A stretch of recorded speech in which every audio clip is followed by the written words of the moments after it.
To Gayatri school Sancho YouTube channel. This is Neha Raj Purohit. आज हम जो डिस्कशन करने वाले हैं वो बहुत ही हमारे स्पेशल क्लास हम कहेंगे, राइट? क्यों? क्योंकि अब तक हमने 3 चैप्टर कंप्लीट किए हैं। वो तीनों ही हमारे क्या थे? मैनेजमेंट से रिलेटेड थे। मतलब हमारा जो मैनेजमेंट टॉपिक है वो कंप्लीट हो गया। अब मैनेजमेंट टॉपिक का ही आज पूरे वीडियो में मैं रिवीजन लेके आई हूँ, इसलिए मैंने यहाँ पे लिखा है आप लोगों के लिए रिवीजन क्लास। ठीक है, मतलब मैनेजमेंट का ए से लेके जेड तक के जितनी भी हमारे सिलेबस में चीज है वो सारी के सारे सिलेबस में यहाँ पे आप लोगों के लिए लेके आई हूँ। आप लोगों को मैनेजमेंट टॉपिक जो है वो 12th में आरबीएससी के सिलेबस के अंदर कितने 16 मार्क्स कवर करवाएगा। ठीक है, तो 16 मार्क्स कवर करने के लिए 16 मार्क्स का पूरा रिवीजन करने के लिए आप लोग रेडी हैं? ठीक है, अब पहले तो हम ये देख लेते हैं कि 16 मार्क्स के क्वेश्चन किस टाइप के निकल के आते हैं। तो कुछ पैटर्न है जो फिक्स है कि हाँ उस पैटर्न का क्वेश्चन फिक्स है, इतने मार्क्स का आएगा ही आएगा। तो वो मैं आपको यहाँ पे बता देती हूँ। देखो 16 मार्क्स के क्वेश्चन आएंगे हमारे मैनेजमेंट के टॉपिक में से, मतलब फर्स्ट सेकंड थर्ड तीनों चैप्टर्स को मिला के हमारे 16 मार्क्स कंप्लीट होंगे। अब वो कैसे कंप्लीट होंगे? वो होंगे एक हमारा जो क्वेश्चन आएगा वो 6 मार्क्स का आएगा। कितने मार्क्स का?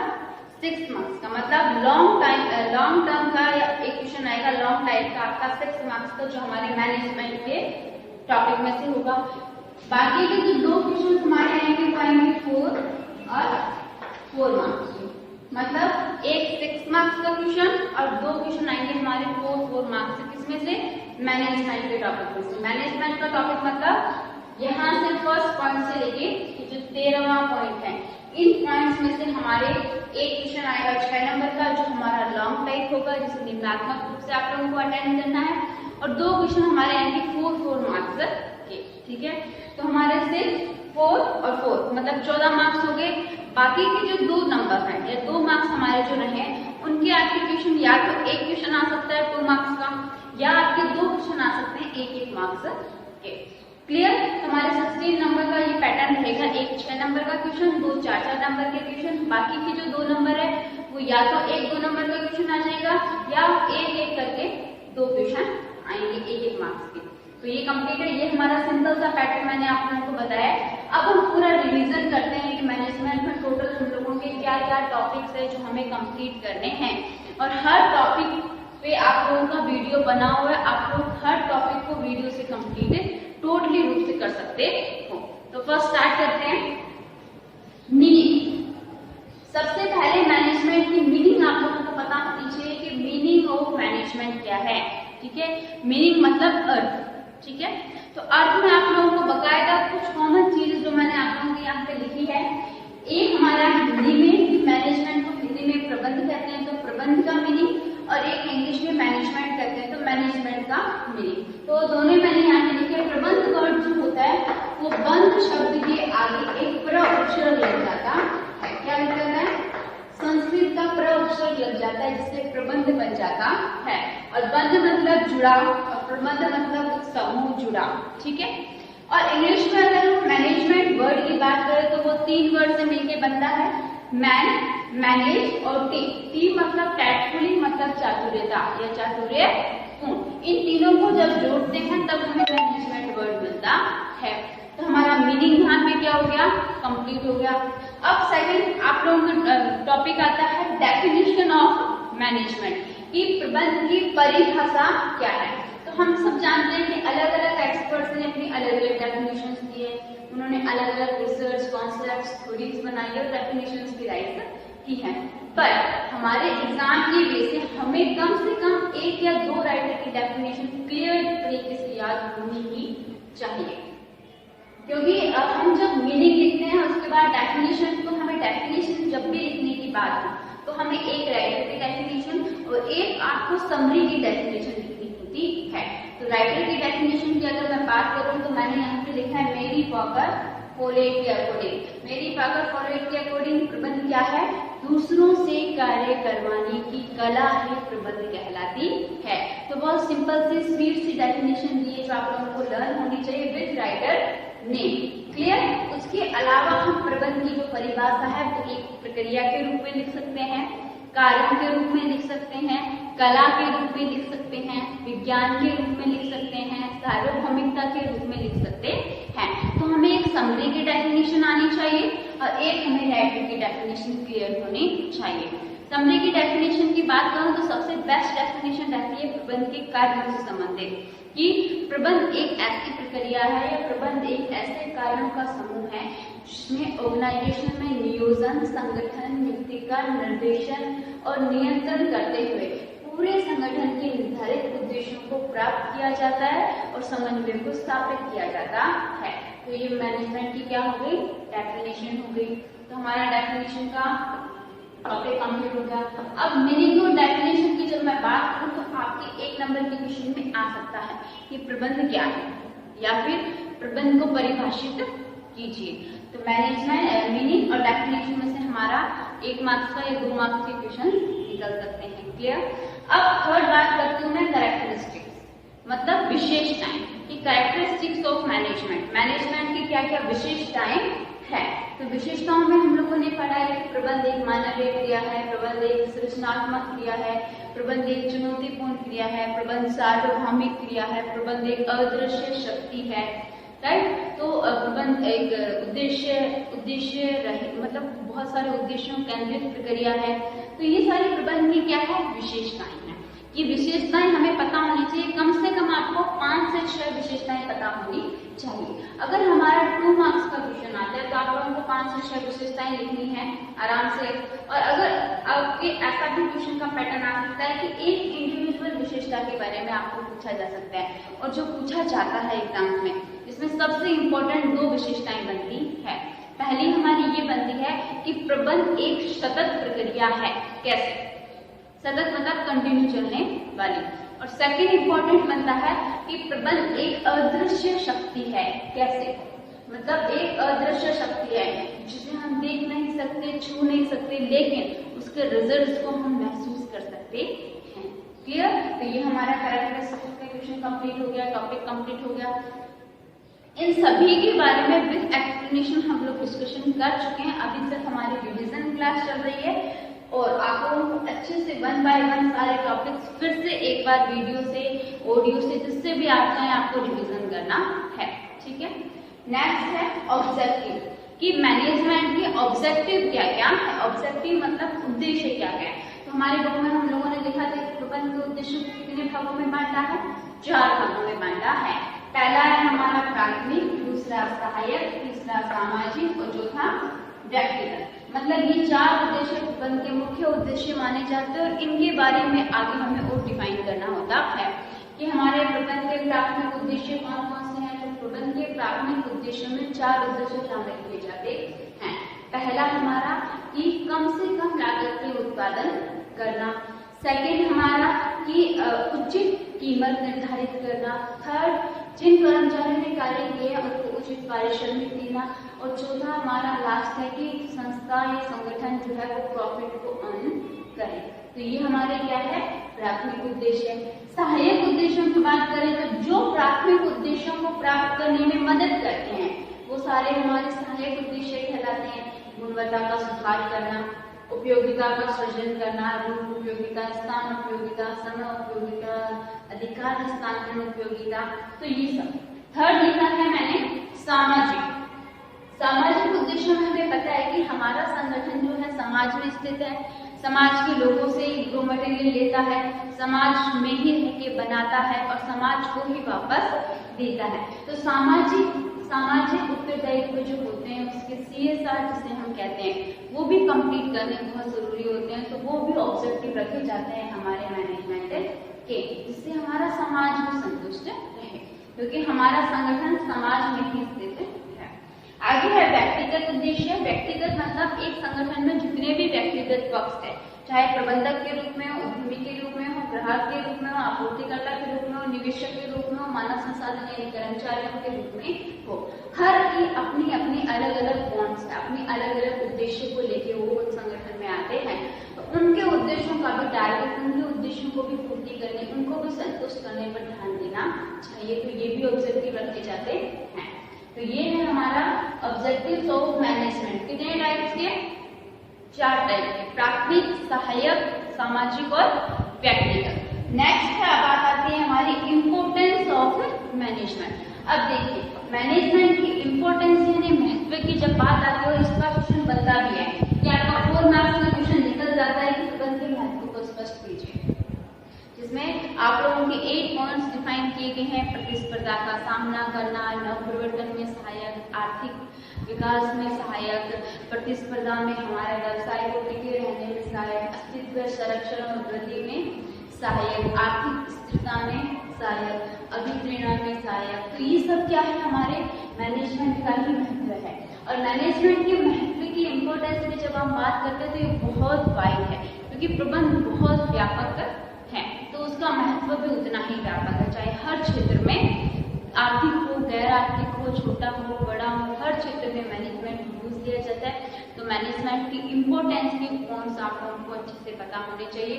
और आप लोगों के लिए ये होमवर्क भी हो सकता है कि आप अपने मैनेजमेंट का पूरा एनालिसिस करने के बाद मैनेजमेंट की इम्पोर्टेंस के पॉइंट्स खुद बनाओ, ठीक है।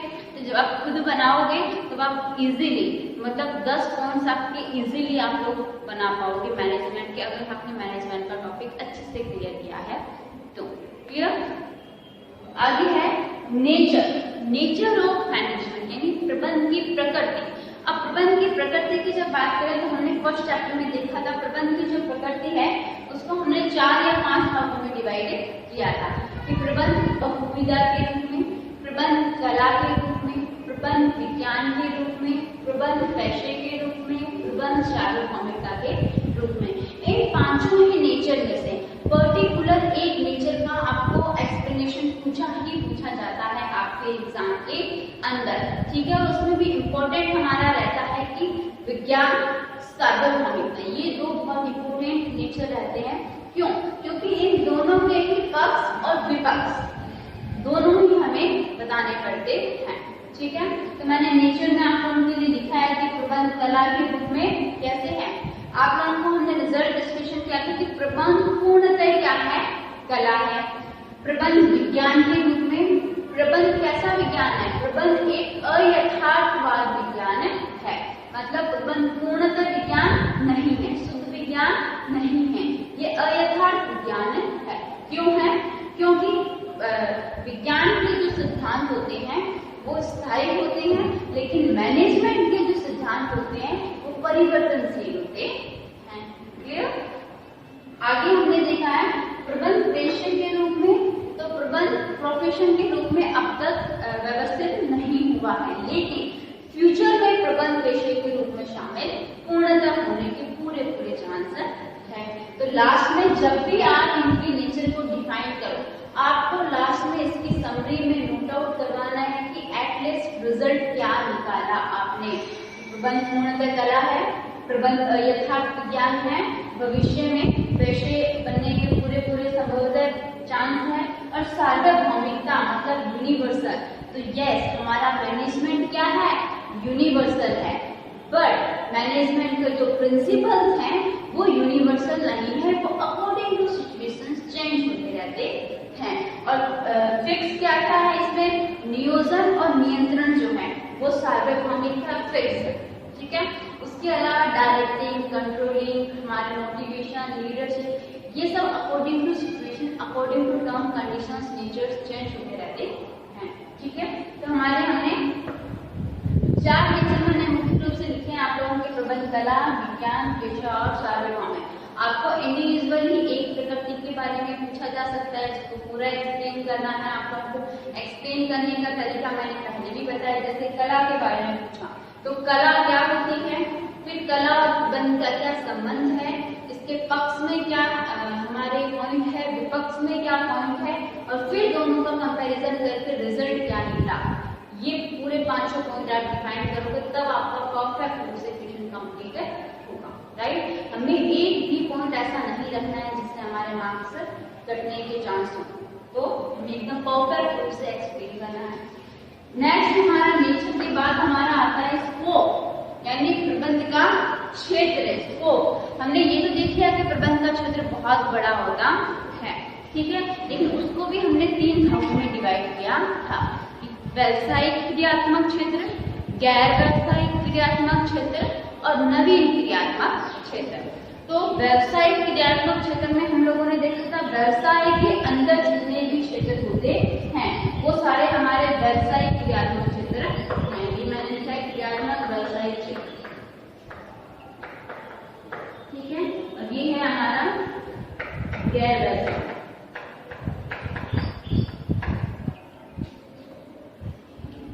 व्यावसायिक क्रियात्मक क्षेत्र में वो सारे ही क्षेत्र आते हैं जो व्यवसाय के अंदर कार्य कर रहे होते हैं।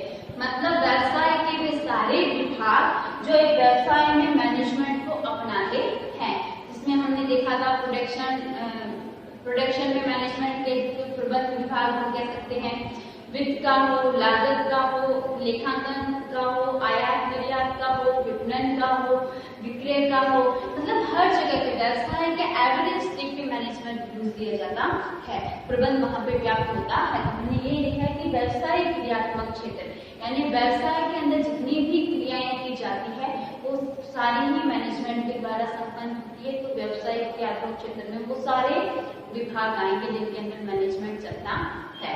आगे लिखा गैर व्यवसायिक, मतलब व्यवसाय के बाहर भी मैनेजमेंट व्याप्त है।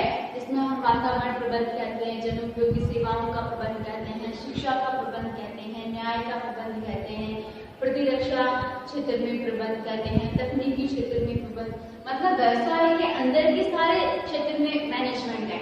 प्लस व्यवसाय के बाहर यानी गैर व्यवसायिक जितने क्षेत्र है वहां पर भी मैनेजमेंट व्याप्त है। और उसके अलावा थर्ड है नवीन क्षेत्र, मतलब और भी नए नए सारे क्षेत्र जिसमें परिवर्तन, साहस, फार्म, इवेंट, इन सब में भी हमारा मैनेजमेंट अपनाया जा रहा है। तो मैनेजमेंट का जो स्कोप है, जो क्षेत्र है, वो बहुत ज्यादा विस्तार है, बहुत ज्यादा विस्तृत है।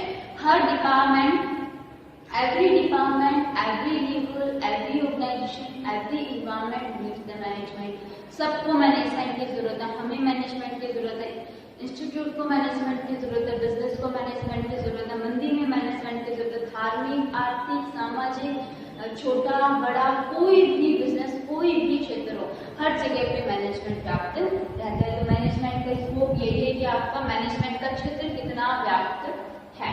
तो ये तो हमारा फर्स्ट चैप्टर यही कंप्लीट हो जाता है। हमारा फर्स्ट चैप्टर में इतने सारे पॉइंट थे, मैनेजमेंट की मीनिंग, मैनेजमेंट की डेफिनेशन, मैनेजमेंट की कैरेक्टरिस्टिक्स, मैनेजमेंट के ऑब्जेक्टिव्स, मैनेजमेंट के इम्पोर्टेंस, मैनेजमेंट का नेचर, मैनेजमेंट के स्कोप्स। अब हम आगे हमारा टॉपिक आता है मैनेजमेंट की प्रोसेस। प्रोसेस जब भी बात की जाए तो आप लोगों को एक चीज याद रखनी है, प्रोसेस हमेशा सर्कल में चलती है, मतलब कंटिन्यू चलती है, सर्कल हमारा फिनिश नहीं होता, वापस शुरू हो जाता है। तो मैनेजमेंट की जो प्रोसेस है वो भी कंटिन्यू चलने वाली प्रोसेस है। तो हमने मैनेजमेंट की प्रोसेस में देखा था कितने वर्क्स होते हैं, 5 वर्क्स होते हैं। वो 5 वर्क्स ही हमारे क्या है, प्रबंध के प्राथमिक कार्य कहलाते हैं। तो प्रबंध के प्राथमिक कार्य और प्रबंध की प्रक्रिया दोनों क्या है, सेम है। तो मैंने प्रोसेस में लिखा है P मतलब प्लानिंग, O मतलब ऑर्गेनाइजिंग, D मतलब डायरेक्टिंग, C मतलब कंट्रोलिंग और CO मतलब कोऑर्डिनेशन। ये प्रबंध की जो प्रक्रिया है वो इन 5 कार्यों से मिलकर ही बनती है। अगर हम स्टाफिंग जोड़ना चाहें तो स्टाफिंग भी बीच में जोड़ सकते हैं, इसमें कोई दिक्कत नहीं है। तो ये है हमारी प्रबंध की प्रक्रिया। अगर आपको प्रबंध की प्रक्रिया का कोई क्वेश्चन बनता है तो आपको इन्हीं कार्यों को अच्छे से एक्सप्लेन करना है, एक कार्य यानी गतिविधि के रूप में, एक प्रक्रिया के रूप में। और प्रक्रिया कंप्लीट होने के बाद आपको उसका सारांश लिखना कंपल्सरी है, ठीक है। तो ये हमारी प्रोसेस हो गई मैनेजमेंट की। अब मैनेजमेंट की प्रोसेस के बाद हमारा टॉपिक आता है functions of management. Functions of management जो है वो बहुत ही इंपॉर्टेंट टॉपिक है, इसमें से आपका लॉन्ग टाइप का क्वेश्चन निकलता है। एक लॉन्ग टाइप के क्वेश्चन में क्या होता है, 2 क्वेश्चन आपको दिए हुए होते हैं, आपको दोनों में से एक अटेम्प्ट करना होता है। तो दोनों में से ज्यादा चांस एक फंक्शंस में से निकलता है और एक हमारे टेक्निक्स में से निकलता है। तो उन दोनों को आप लोगों को लॉन्ग टाइप के हिसाब से अच्छे से प्रिपेयर करना होता है। तो अब हम देखते हैं फंक्शन। फंक्शंस मतलब कार्य, प्रबंध के जो कार्य है उनको अच्छी स्टडी की दृष्टि से आप लोगों के 2 भागों में बांटा है, एक प्राथमिक कार्य और एक हमारे होते हैं सहायक कार्य। प्राथमिक कार्य में मैंने अभी आप लोगों को बताया जो प्रबंध की प्रक्रिया होती है वही हमारे प्रबंध के क्या है, प्राथमिक कार्य होते हैं। तो सेम वही है, P यानी प्लानिंग यानी नियोजन, O ऑर्गेनाइजिंग मतलब संगठन, D डायरेक्टिंग मतलब निर्देशन, C मतलब कंट्रोलिंग और CO मतलब कोऑर्डिनेशन। तो ये 5 कार्य हमारे कौन से होते हैं? प्राथमिक। ठीक है, 5। और 5 कार्य हमारे होते हैं सहायक के। कौन कौन से? D मतलब डिसीजन यानी निर्णय लेना, X मतलब स्टाफिंग मतलब नियुक्तिकरण, I मतलब इनोवेशन मतलब नव परिवर्तन या नवाचार, C मतलब कम्युनिकेशन मतलब संप्रेषण और R मतलब रिप्रेजेंटेटिव यानी प्रतिनिधित्व। राइट? तो ये हमारे प्रबंध के टोटल कितने कार्य हो गए? 10 कार्य। तो जब भी आपके फंक्शंस पूछेंगे तो या आप लोगों को पूछेंगे प्राथमिक कार्यों को बताइए या पूछेंगे सहायक कार्यों को बताइए, और ये भी क्वेश्चन पूछ सकते हैं कि प्रबंध के कार्यों को बताइए। तो प्रबंध के कार्यों को बताने का बोले तब आपको प्राथमिक और सहायक दोनों बताने हैं।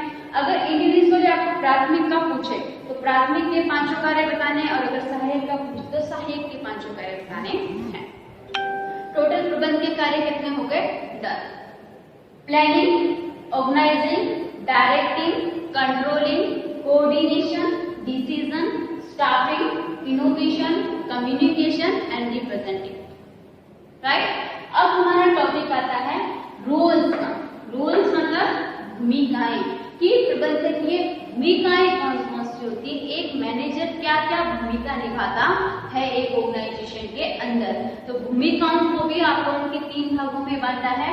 पहला है अंतर व्यक्तिगत भूमिकाएं, दूसरा इंटरपर्सनल भूमिकाएं मतलब जो रिलेशन से रिलेटेड होती है, दूसरा है सूचनात्मक भूमिकाएं यानी इंफॉर्मेशनल रोल्स हमारे मैनेजमेंट्स या मैनेजर्स कौन कौन से निभाते हैं, थर्ड है निर्णयात्मक यानी डिसीजनल रोल्स कि डिसीजन के लेवल के ऊपर मैनेजर्स क्या क्या रोल निभाते हैं।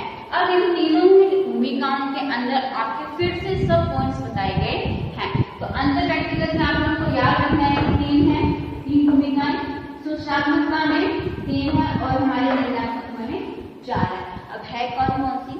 अगर हम अंतर व्यक्तिगत की बात करते हैं तो पहला हमारा आता है मुखिया की भूमिका। किसकी? मुखिया की भूमिका। सेकेंड नेता की भूमिका, थर्ड संपर्क अधिकारी की भूमिका। अगर हम सूचनात्मक भूमिकाओं के बारे में देखें तो एक प्रबंधक निभाता है प्रवक्ता की भूमिका, प्रबोधक की भूमिका और प्रचारक की भूमिका, ये हो गई। अगर हम निर्णयात्मक की बात करें तो निर्णयात्मक में मैंने 4 पॉइंट बताए हैं। 4 पॉइंट में पहला है उद्यमी की भूमिका, दूसरा है हमारा उपद्रव्य निवारक की भूमिका, थर्ड है संसाधन वितरक की भूमिका और फोर्थ है वार्ताकार की भूमिका। और इस पूरे की भूमिकाओं के ऊपर हमारा एक वीडियो बन चुका है जिसको आप लोगों को अच्छे से उस क्लास को अटेंड करना है और हमारे सारे रोल्स कंप्लीटली आप लोगों को क्लियर हो चुके होंगे। आगे हम बात करते हैं, आगे का टॉपिक है हमारा लेवल की प्रबंधन की। हमने भूमिकाएं देखी, अब आते हैं प्रबंधन के स्तर कौन कौन से होते हैं। तो एक ऑर्गेनाइजेशन की अगर बात करें तो हम मैनेजमेंट के जो लेवल्स देखे जाते हैं वो 3 लेवल्स देखते हैं। पहला हमारा टॉप लेवल, सेकंड हमारा मिडिल लेवल, थर्ड हमारा लो लेवल। सुपरवाइजर वर्कर्स जो होते हैं वो लो लेवल में इंक्लूड किए जाते हैं। हेड ऑफ डिपार्टमेंट जितने भी होते हैं वो मिडिल लेवल में इंक्लूड किए जाते हैं और उससे भी ऊपर जो हमारे बीओडी वगैरह होते हैं वो सीओ, बीओडी, सीओओ ये जितने भी होते हैं ये हमारे टॉप मैनेजमेंट में इंक्लूड किए जाते हैं यानी टॉप लेवल में आते हैं। जब भी लेवल्स की बात की जाए तब आप लोगों को याद रखना है कि आप लोगों को एक ट्रायंगल बनाना है डायग्राम में। Clear? Top level, middle level, 11 point में क्लियर हो गया कि उच्च स्तरीय, मध्य स्तरीय और निम्न स्तरीय। अब हम स्टार्ट करते हैं हमारा 12वां टॉपिक कि 12वां पॉइंट क्या निकलता है हमारे मैनेजमेंट लेसन। तो ये है प्रिंसिपल्स ऑफ मैनेजमेंट यानी प्रबंध का सिद्धांत। तो सिद्धांतों की जब भी बात आती है तो हमें एक वर्ड याद रखना है, हेनरी फ्योल। हेनरी फ्योल ने मैनेजमेंट के कितने प्रिंसिपल्स दिए थे? 14 प्रिंसिपल्स दिए थे यानी 14 सिद्धांत दिए थे और उन 14 प्रिंसिपल्स का हम लोगों ने आराम से 2 क्लासेस के अंदर पूरा अच्छे से डिस्कशन किया है। ये बहुत इंपॉर्टेंट क्वेश्चन है। पर्टिकुलर जो 2-2 नंबर के 4-4 नंबर के जो क्वेश्चन पूछे जाते हैं वो आपको सिद्धांतों में से ही निकलते हैं। आपको एक सिद्धांत का पूछ सकते हैं, अधिकार और उत्तरदायित्व क्या होते हैं समझाइए, ठीक है। या फिर आपको लॉन्ग टाइप में क्वेश्चन आएगा तो आपको प्रिंसिपल्स पूछेंगे कि 10 प्रिंसिपल्स को क्लियर कीजिए, उन्हें समझाइए, एक्सप्लेन कीजिए। तो प्रिंसिपल्स में हम लोगों ने 100 के 14 प्रिंसिपल्स देखे हैं जो अच्छे से आप लोगों को बहुत परफेक्ट तरीके से लर्न करने हैं। क्लियर? आगे हम देखते हैं टेक्निक्स। अब हमारा लास्ट मैनेजमेंट का टॉपिक कहता है टेक्निक्स ऑफ मैनेजमेंट, यानी प्रबंध की तकनीकें। और तकनीकों की जब भी बात की जाती है तो वो मॉडर्न टेक्निक्स की बात की जा रही है, तो उसके अंदर आप लोगों की बहुत सारी टेक्निक्स आती है और बहुत सारी टेक्निक्स में से 3 टेक्निक्स को आप लोगों के सिलेबस में इंक्लूड किया गया है और वो 3 है MBO, MBE, SM। और इन तीनों पर ही पर्टिकुलर हमने एक क्लास के वीडियोस प्रिपेयर किए हुए हैं, देखे हुए हैं। तो वही है कि उद्देश्यों द्वारा प्रबंध यानी MBO ये क्या होता है, इसकी क्या डेफिनेशन है, इसका क्या नेचर है, क्या इसकी इम्पोर्टेंस है, क्या इसकी लिमिटेशंस है, क्या इसका एग्जाम्पल है, एक बिजनेस ऑर्गेनाइजेशन में कैसे वर्क करता है, ये सारा हमारा MBO में इंक्लूड होगा। MBE यानी अपवाद द्वारा प्रबंध में आप लोगों को मीनिंग, डेफिनेशन, डायग्राम कंपल्सरी रूप से बनाना है, एग्जाम्पल, उसकी इम्पोर्टेंस, लिमिटेशन, ये सब क्लियर कर चुके हैं। आगे है व्यूह-रचनात्मक प्रबंध यानी SM, स्ट्रेटेजिकल मैनेजमेंट क्या होता है, इसका एग्जाम्पल, इसकी प्रोसेस क्या रहती है, इसकी इम्पोर्टेंस क्या है, SM का नेचर क्या रहता है। तो ये सारे डिस्कशन हम लोग कर चुके हैं। या आप लोगों के रिविजन में है आपको टेक्निक्स 3 प्रकार के अच्छे से क्लियर होनी चाहिए, MBO के बारे में, MBE के बारे में और SM के बारे में। क्लियर? तो ये हमारा ऑल ओवर मैनेजमेंट का हमारा पूरा का पूरा डिस्कशन है कि मैनेजमेंट से रिलेटेड अगर हमने meaning, definition, characteristics, objective, importance, nature, scopes, process, functions, roles, levels, principles और टेक्निक्स, इन सभी टॉपिक्स को आप लोगों के अच्छे से वीडियोस क्लासेस में क्लियर किया जा चुका है। आप लोगों ने अच्छे से देखे, आपके ये सारे टॉपिक क्लियर हो गए, मतलब आपके 16 मार्क्स आप लोगों ने कवर कर लिए हैं। और एक और चीज, जब भी हम एग्जाम में क्वेश्चन अटेंड करते हैं तो क्वेश्चन का पैटर्न हमें इतना अच्छे से अटेंड करना है कि सामने वाले एग्जामिनर के पास कोई चांस नहीं रहे हमारा एक भी मार्क्स कट करने का। तो उसके लिए आप लोगों को जो भी क्वेश्चन पुट है उस पुट के क्वेश्चन को अच्छे से पढ़ना है, जो पूछ रहा है उसको क्लियर करने से पहले उसकी 1 से 2 लाइन में थीम डिफाइन करनी है, उसके बाद आपको पूरे क्वेश्चन का एक्सप्लेनेशन देना है। डायग्राम अगर बनता है, जैसे हमारे लेवल्स के अंदर हमारा ट्रायंगल शेप का डायग्राम बनेगा, हमारे MBE के अंदर हमारे लोगों का वर्टिकल वो जो फॉर्म्स का डायग्राम बनेगा, हमारे प्रोसेस के अंदर हमारा सर्कल का डायग्राम बनेगा, हमारे मीनिंग के अंदर हमारे इन 3 वर्ड्स को कंबाइन करने का डायग्राम बनेगा, और हमारे नेचर के अंदर इनके पक्ष, विपक्ष और समरी का डायग्राम बनेगा। क्लियर? और हमारे जो स्कोप्स है इनके विभागों का अलग से डायग्राम बनेगा, फिर हम इसको 1 बाय 1 एक्सप्लेन करेंगे। क्लियर? तो ये जितने भी हमारे हैं फंक्शंस का डायग्राम बनता है, तो ये हर क्वेश्चन जो भी आता है आपका लॉन्ग टाइप का स्पेशली, उनमें सबसे पहले ऊपर आपको स्टार्टअप लिखना है, उसके बाद आप लोगों को क्वेश्चन का जो पूछा है उसका आंसर स्टार्ट करना है, डायग्राम बनाना है, लास्ट में सारांश समरी लिखना बहुत जरूरी है, जो 3 से 4 लाइन आपके होनी चाहिए, जिसके अंदर पूरे क्वेश्चन का सारांश शामिल हो जाना चाहिए। और इसी पैटर्न से आप लोगों को क्वेश्चन अटेंड करने हैं। और क्वेश्चन कौन से किस टाइप के आएंगे उन्होंने पहले ही क्लियर कर दिया है। एक 6 मार्क्स का क्वेश्चन आएगा, 2 4 मार्क्स का क्वेश्चन आएंगे, बाकी जो 2 मार्क्स बचते हैं उसके या तो 2 क्वेश्चन आ सकते हैं 1 मार्क्स के, या एक क्वेश्चन आ सकता है 2 मार्क्स का। तो ये हमारा आज पूरा का पूरा क्या हो गया, मैनेजमेंट टॉपिक कंप्लीट हो गया। मैं उम्मीद करती हूँ कि आप लोगों को अच्छे से मैनेजमेंट टॉपिक क्लियर हुआ होगा। कोई भी डाउट है, कोई भी कंफ्यूजन है, हल्का भी थोड़ा सा भी कोई डाउट लग रहा है, कहीं पे भी कुछ भी पूछना चाह रहे आप, तो आराम से ग्रुप्स के अंदर आप लोग अपने डाउट्स को पुट कर सकते हो। हम लोग उसके ऊपर अलग से डाउट सेशन बना लेंगे, उनका डिस्कशन कर लेंगे। आप अच्छे से स्टडी करिए, मैनेजमेंट के पूरे टॉपिक को अच्छे से कंप्लीट करें। अपने 16 मार्क्स को अच्छे से कवर कर ले, अपने पास सिक्योर रखने और अच्छे से स्टडी करें, सेफ रहें, एंजॉय करें, हैप्पी रहें। All the best, thank you.